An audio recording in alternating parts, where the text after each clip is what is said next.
Need you at work tomorrow. Boss, I'm off. I'm sorry, but Dave got a whole month of paid vacation. So, everyone has to pitch in to make up for it. Why's that? He won a bet. What kind of bet? You know, Dave has been claiming for years that he knows every important person in the world. Yeah. This time, it was too much for me. So, in front of all our colleagues, I said to him, if you really know every person, prove it.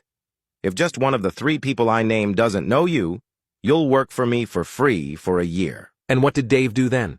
He told me to name anyone with a reputation, and he'd prove he knows them. The nutcase. So I booked us a flight, and we flew to the States and went to Tom Cruise's house. Who's paying for all this? The money didn't matter to me at all. So Dave actually rings Tom Cruise's doorbell.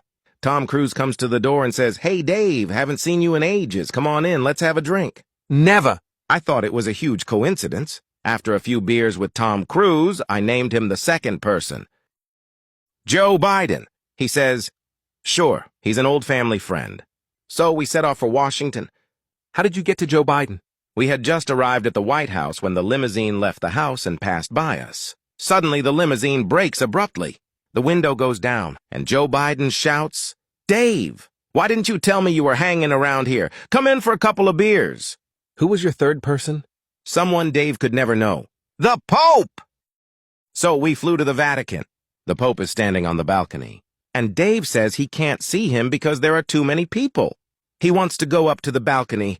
He walks through the crowd to the guards and greets them with a handshake and a hug. A few minutes later, Dave is on the balcony next to the Pope. And did he know the Pope? I'm not entirely sure, but I think so.